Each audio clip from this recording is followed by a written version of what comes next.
مذاکره‌ای در حال حاضر We currently have no negotiations with the United States.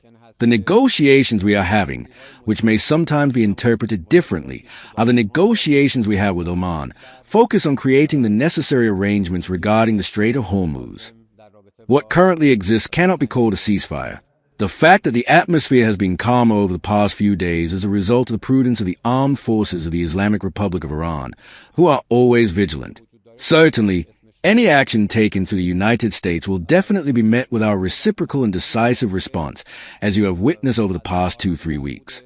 While the opposing party is engaged in harmful actions and aggression against Iran, our focus is on defense. Regarding the points mentioned, yes, mediators may convey messages from the American side to us concerning current developments in the region, but at present, we have no negotiations with the American side. By this action, they attempted to put on a show for those they consider their true masters. Nevertheless, at the end of the day, you can simply say that this gathering, the meeting of Zelensky, Netanyahu, and Trump, essentially constitutes the formation of a triangle of evil. Such triangles have decidedly never served international peace and security. On the contrary, they have always been destructive and destabilizing. Certainly, all parties who consider themselves in some way supporters and backers of the Ukrainian regime must be held accountable in this regard. Essentially, the behavior of the president of Ukraine is reminiscent of the behavior of the anarchists on the eve of World War I, who carried out theatrical and very dangerous actions whose consequences engulfed all of Europe. We stated from the beginning that we have no interference in the conflict between Ukraine and Russia.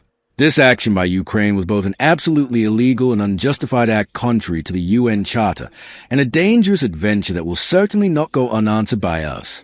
Zelensky's superiors must certainly both control him in this regard and be careful, as the actions of the Ukrainian regime can have repercussions that affect various parts of the world.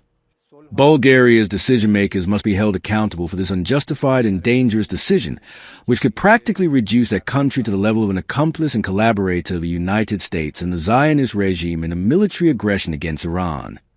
I believe that the party who should apologize to Iran is the French side, because under diplomatic and embassy cover, they undertook actions that were in no way justified according to the 1961 Vienna Convention on Diplomatic Relations. Under the pretext of communicating with civil society, they intervened in Iran's internal affairs and assigned themselves missions that, according to all authoritative interpretations of the Convention on Diplomatic Relations, are considered interference in the internal affairs of a country.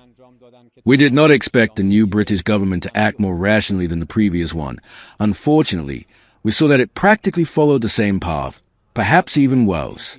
We were informed and are aware that during the military aggression of the United States and the Zionist regime against Iran over a period of 40 days, the United States used British military bases to support its aggressive operations against Iran.